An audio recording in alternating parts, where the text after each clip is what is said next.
Hariom. Class 8 subject English lesson 7 everyday heroes प्रतिदिन नायक। The peacock doctor मोर के doctor. नान नान भाई Karanjia, a 43-year-old famous from Jamnagar, Gujarat, is a devoted guardian for our national bird. If he learns that a peacock with 200 kilometers of his village is ill or injured, he rushes to the bird on his motorcycle with vitamin drops, medications, and bandages. And if after he has treated it, the bird can't be left in the wild, Karanjia brings at it home. नान भाई करंजिया एक 43 वर्ष के गुजरात के जामनगर के कृषक किसान हमारे राष्ट्रीय पक्षी का समर्पित संरक्षक है। यदि उसने अपने गांव से 200 किलोमीटर दूर भी जानकारी मिले कि एक मोर बीमार है या जख्मी है, वह पक्षी की और मोटरसाइकिल पर विटामिन के ड्रॉप्स, औषधियाँ और पट्टियों के साथ निकल पड़ते थे। और यदि उसके उपचार करने के बाद पक्षी को जंगल में नहीं छोड़ते, करंजिया उसे घर ले आते। प्रति वर्ष फसल की कटाई के बाद every year after the harvest when food for wild peacocks in scarce, Karanjia sets up centers in village where the birds are looked after and fed. And during flood a few years ago, Karanjia spent 2 days looking for peacocks marooned on treetops. He saved a dozen. I love peacocks, say Karanjia. I want to help as I can. प्रति वर्ष फसल की कटाई के बाद वह जंगली मोर के लिए भोजन अनाज कम हो जाता है। वहाँ करंजिया गांवों के कुछ केंद्र स्थापित करते हैं जहाँ पक्षियों की देखभाल की जाती है और भोजन दिया जाता है। और कुछ साल पहले बाढ़ के दौरान करंजिया ने मोरों की देखभाल के लिए पेड़ के ऊपर निर्जन स्थान पर 2 दिन बिताए। उसने दर्जन भर से ज़्यादा मोर को बचाया है। करंजिया कहते हैं, मैं मोरों से प्रेम करता हूँ। मैं जितना मुझसे हो सकता है सहायता करना चाहता हूँ। द नोटवर्थी सिंगर, लोकप्रिय महत्वपूर्ण गायक। Abhijit Bhattacharya, a Hindi playback singer, was returning home in suburban Mumbai late one evening when he saw a people gathered around a man lying in a pool of blood, asking his driver to stop. Abhijit found the injured man unconscious and bleeding heavily. Abhijit Bhattacharya Hindi संगीत के गीतकार एक दिन देर रात घर सबरमन मुंबई लौट रहे थे। तब उसने लोगों को एक खून से लथपथ पड़े व्यक्ति को घेरे हुए देखा। अपने वाहन चालक से कहा रुको। अभिजीत ने जख्मी व्यक्ति को बेहोश पाया तथा काफ़ी रक्त निकल रहा था। A young well dressed couple in the crowd told Abhijit their car had hit the man. They were upset and did not know what to do, recalls Abhijit. Taking charge, he told his chauffeurs to drive to the couple to the nearest hospital. Then, with the help of bystanders, he carefully placed the injured man in a couple's car and drove to the same hospital.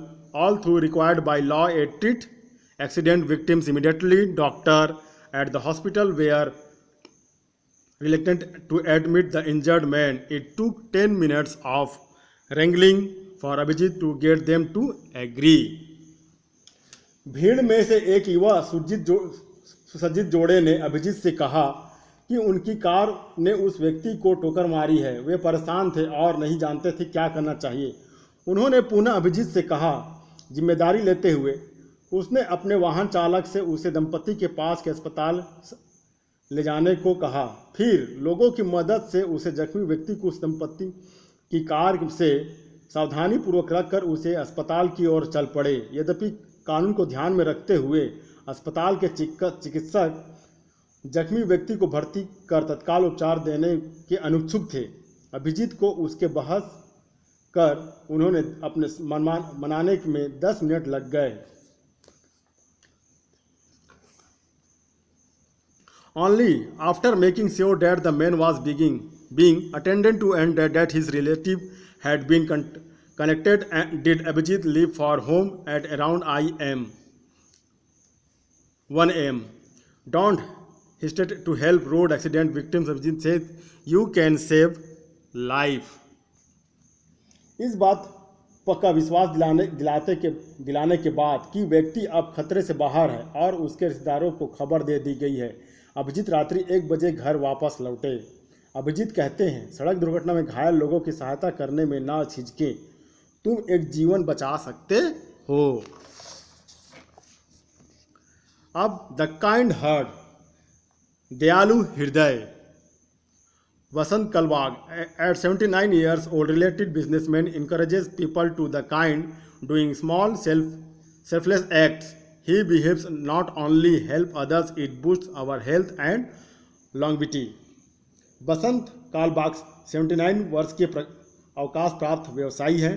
लोगों को दयालु होने को प्रोत्साहन देते हैं। छोटे निस्वार्थ कार्य करते हुए वह विश्वास करते हैं कि सिर्फ दूसरों की सहायता हमारे स्वास्थ्य को ऊपर उठाता है तथा हमें लंबा जीवन प्रदान करता है। Kalbag realized this after he come across 2 websites, Global Ideas Bank Organization and Actors Fitness Organization, both of which promoted the message that if only people were kind to one another, the world would be a much better place. Inspired by this simple but powerful idea, Kalbag started his own organization, Kindness Unlimited, and built the Kindness Unlimited Trip.com website. Through it, Kalbag has built a network of KU members who keep in touch with him via email and phone, and Kalbag emails all of them his bi-monthly newsletter recounting the kind deeds of the members. भीड़ में से एक युवा कालबाग ने यह 2 वेबसाइटों global ideas bank out ORG का एक तथा एक्ट्स ऑफ काइंडनेस .org को खोल कर देखा। दोनों ही एक संदेश को बढ़ावा देते हैं कि यदि लोग एक दूसरे के प्रति सिर्फ दयालु होते हैं, यह दुनिया सबसे अच्छा स्थान होता है। इस साधारण किंतु प्रभावपूर्ण विचार से प्रेरित होकर कालबाग ने स्वयं की संस्था काइंडनेस अनलिमिटेड शुरू की तथा एक वेबसाइट काइंडनेस अनलिमिटेड .tripad.com बनाया। इसके द्वारा कालबाग ने काइंडनेस अनलिमिटेड के सदस्यों को एक जाल कड़ी बनाई जो ईमेल तथा फ़ोन द्वारा उनसे संपर्क बनाए रखते हैं तथा कालबाग अपने द्विमासिक समाचार पत्र से ईमेल करते तथा सदस्यों को एक एक कार्य की पूर्णता करते हैं। Kalbag also lectures school and college students on the importance of kindness. Swapna Hawaldar, a young software engineer, says, "Thanks a Vasant uncle, I know longer than twist about helping strangers. There's nothing as truly fulfilling and as kindness," say Kalbag. Kalbag school तथा college के छात्रों को भी दया के महत्व पर व्याख्यान देते हैं। स्वप्ना हवलदार, एक युवा सॉफ्टवेयर इंजीनियर, कहते हैं, बसंत अंकल को धन्यवाद। अब मैं अजनबी व्यक्तियों की सहायता करने की दोबारा लंबे समय तक नहीं सोचता। कालबाग कहते हैं, यहाँ दया के समान वास्तव में दूसरा सुकून नहीं है।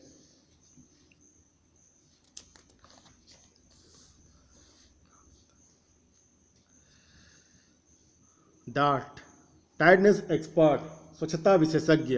राजकुमार Sharma, a Mumbai businessman, always beyond the squalid condition of the lane he lived in, the garbage points overflowed, street lights never worked, the lane was full of potholes. Rajkumar Sharma Mumbai के एक व्यवसायी जहां वह रहते थे वहां की गली की गंदगी स्थिति हमेशा देखकर दुखी रहते थे। कूड़ादान छलक रहता था, गली में लाइटें कमी नहीं जलती, गली में गड्ढे ही गड्ढे थे। One day Sharma learned of a Mumbai municipality beautification program called Advanced Locality Management, which required all the residents of a street or colony to separate their wet and dry garbage. While the wet garbage was turned into compost to grow plants, rag pickers were hired to take away the dry variety. In return, the municipality gave priority to the street's problems. Sharma implemented the program in his street with 600 audit residents. Today his green and lovely land is a model project that attracts urban experts from around the world. Sharma has also helped residents of many other areas in the city to start similar programs.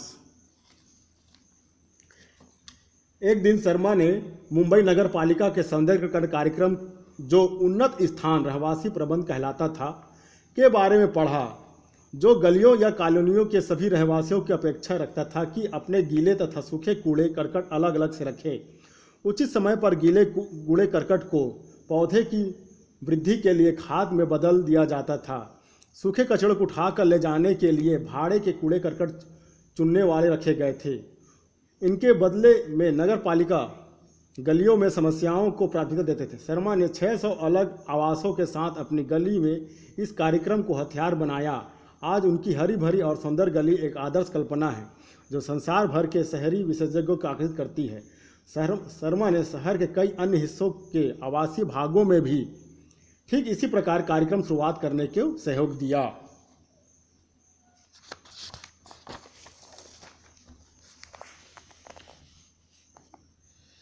The life saver, जीवन दाता।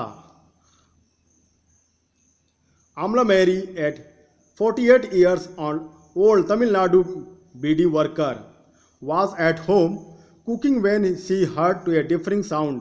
She ran out to find that a part of the embankment on which her hut was built on had collapsed, covering the rail tracks below with a huge amount of mud and debris.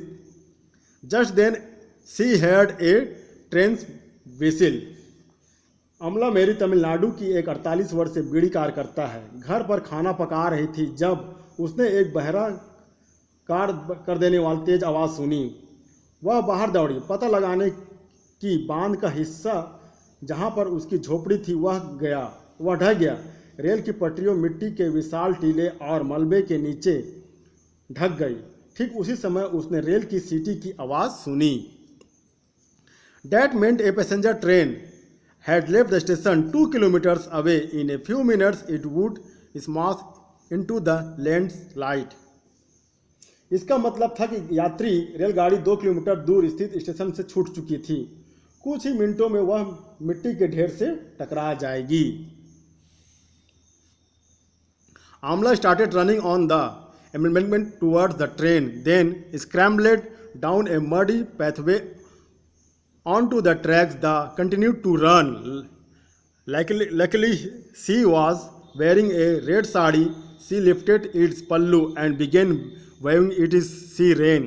When the engine driver saw Amla waving a red cloth, he slowed down. As the train neared her, Amla shouted, "Landslide!" The driver applied the emergency brake and stopped the train. Amla ने बांध पर बने ढलान से रेलगाड़ी की ओर दौड़ना शुरू किया। फिर कठिनाई से कीचड़ से भरे रास्ते में उतारकर रेल की पटरी पर वह लगातार दौड़ती रही। भाग्यवश उसने लाल साड़ी पहनी थी। उसने उसका पल्लू किनारा उठाया और दौड़ते हुए उसे लहराने लगी।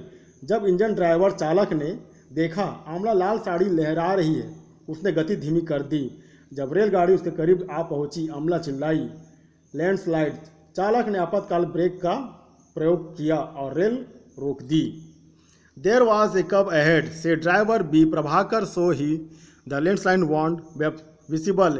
Had it been to Amla's warning, many people would have died. I am happy I was able to prevent a tragedy, said Amla, who was given the Kalpana Chawla awarded for courage and daring enterprise. चालक भी प्रभाकर ने कहा, वहाँ घुमावदार मोड़ था, इसलिए landslide नहीं दिखा रहा था। क्या आमला चेतावनी के कारण बहुत से लोग मरने से बच गए? आमला कहती है, मैं खुश हूँ, मैं एक दुर्घटना को रोकने में सफल हुई। उसे एक साहसिक कार्य के लिए कल्पना चावला पुरस्कार दिया गया। धन्यवाद।